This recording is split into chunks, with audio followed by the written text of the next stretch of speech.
My dear students and my dear viewers, welcome back to this new session, and it would be my pleasure to welcome all of you with the Islamic greetings. Assalamu alaikum wa rahmatullahi wa barakatuh. May peace, mercy and blessings of Allah subhanahu wa ta'ala be upon all of you. So thanks to Almighty, we have learned so far about the basics of the participles and about the infinitives. Today we are going to deal about another important aspect, that is the gerund. So in form it resembles with the present participle. That means a gerund is a word that ends in the ing form. It is base verb plus ing. So we have, for example, in first sentence we have reading, in second sentence we have playing, in third sentence again we have reading, and in fourth sentence we have again collecting. Now, what is a gerund and how does it function in a sentence, and how it matters or how it affects a sentence? Let's read about it. Let's understand it. So as far as the first sentence is concerned, we have reading is his favorite pastime. If I am asking you, or if I ask you that what is the main verb of this sentence, अगर आपसे मैं ये पूछूं कि पहले sentence में main verb क्या है, तो आपका जवाब होगा is. अगर दूसरे सेंटेंस में कहूँगा कि what is the main verb, तो your answer will be allow.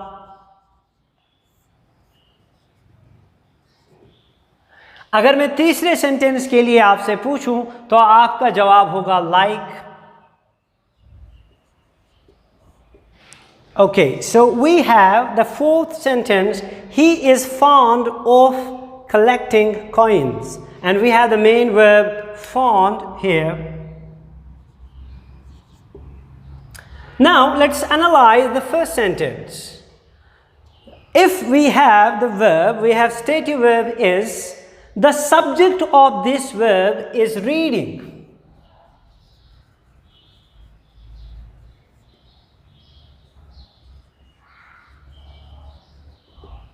The subject of this verb is reading. Okay, the second sentence allow the actual subject of this sentence, that is a negative, it is a negative sentence. So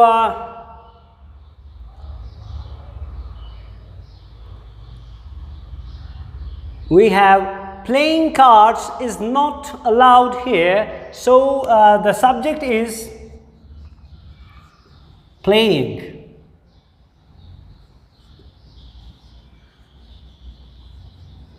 Cards. Okay, so far अभी तक हम ये पढ़ेंगे.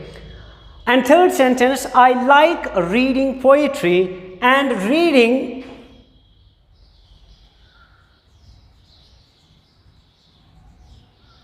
is the object of like. And in the fourth sentence, fond of collecting coins. So fond of what? So what he is fond of, you may say collecting coins, and collecting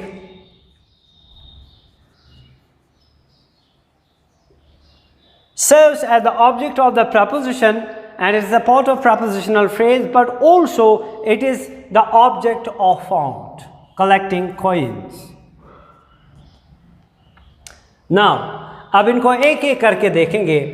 हमें जैसे मालूम है कि जैसा हम अभी तक मुतर्रिफ हुए हैं, हमें मालूम हो चुका है या हमने सीखा है कि जो एक वर्ब का सब्जेक्ट होता है या तो वो एक नाउन होगा या प्रोनाउन होगा, लेकिन यहाँ पर नाउन की जगह, जो सब्जेक्ट की जगह है, वो एक प्रेजेंट पार्टिसिपल फॉर्म ने ली है जिसको हम gerund कहते हैं. तो gerund is basically base form of verb plus ing form. इसको हम बेसिकली gerund कहते हैं। तो gerunds जो होते हैं और gerunds जो होते हैं, they are the base forms of verb that end in ing. So reading is gerund. So this way you can say a gerund functions functions as a subject of the verb is.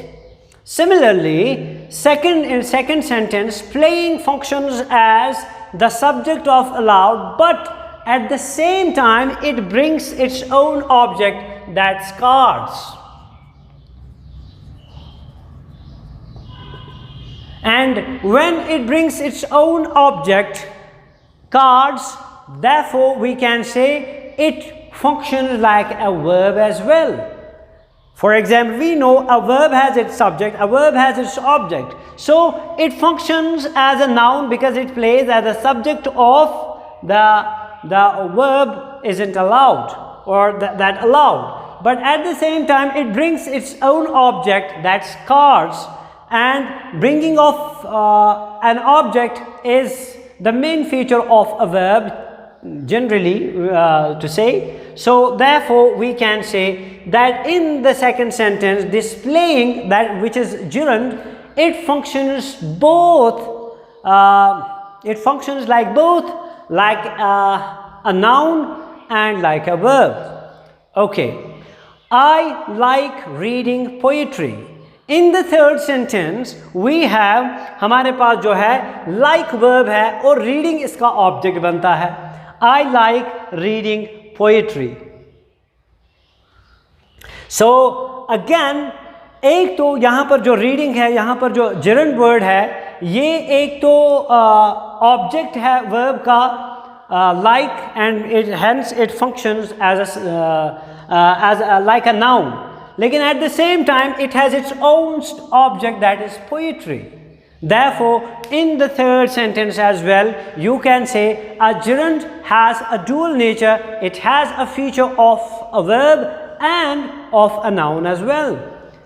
And in the fourth sentence, as far as the fourth sentence is concerned, he is fond of collecting coins. So objective of fond is collecting coins. But at the same time, if collecting is the object of fond of verb, it functions like a noun, but it also brings its own object, that's coins. Therefore it functions like a verb as well.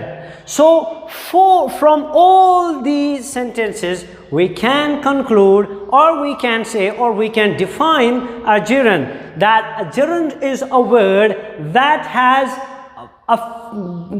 both features of a noun and of a verb. Therefore you can say a gerund is a verbal noun.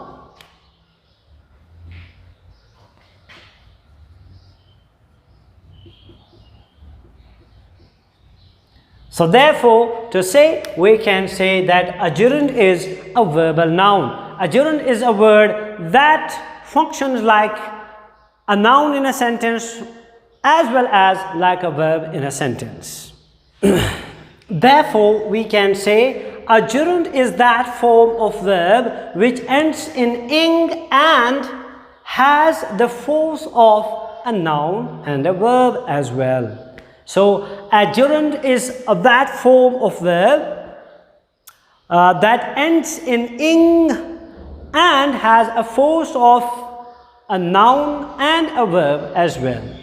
Now sometimes, most often or sometimes, you can replace a gerund by an infinitive or vice versa, or you can replace an infinitive by a gerund. For example, I have written two simple examples on the board. Teach me to swim. You can say teach me swimming. Here also to swim is functions like a noun as an object of verb teach. And again here teach me swimming, it also functions like a noun as the object of a verb. To give is better than to receive, and you can say you can say giving is better than receiving. And to see is to believe, you can say seeing is believing. So sometimes you can replace alternatively an infinitive with a gerund and a gerund with an infinitive. So this is about the general introduction of gerund. Let's understand some more concepts, some more points. Now, furthermore, we have compound gerunds. And what are compound gerunds? Let's take two examples. He is desirous of being praised. Having gained much wealth, he left his native place. So please look carefully here. So we have here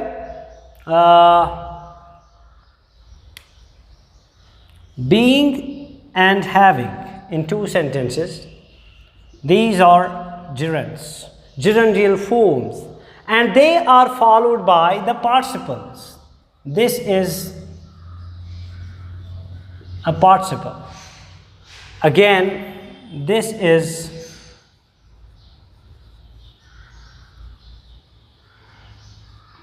a participle. So he is desirous of being praised. Having gained much wealth, he left his native place. So when you bring participle, after the gerundial form of be and have, then you get a compound gerund. So I would like to mention here that when you bring a past participle after the gerundial form of be and have, you get a compound gerund. So for example, he is desirous of being praised. Praised is a past participle that follows the gerundial form of be. Again, gained is the past participle form, past participle that follows the gerundial form of have. So therefore, we by these examples we get these compound gerunds. And compound gerunds, you have to remember what is the function of a participle. Participle has a force of an adjective plus noun. And what is the form of gerund? The function, it has the force of a verb and noun. And as far as the compound gerunds are concerned, they have the force of adjective and noun or verb and noun. So these are compound gerunds. तो compound gerunds आप कब कहेंगे? जब आप be और have की जो gerundial form है यानी being and having के बाद past participle को लाते हैं, तो उस टाइम आप उसको कहेंगे या आप उसको कह सकते हैं that are compound gerunds. So this was the general introduction about the gerunds. So far we have come to know that a gerund functions like a verb or like a noun as well. It has a force of verb as well as of a noun. So you can call a gerund as a verb noun. Thanks for watching. Thank you very much.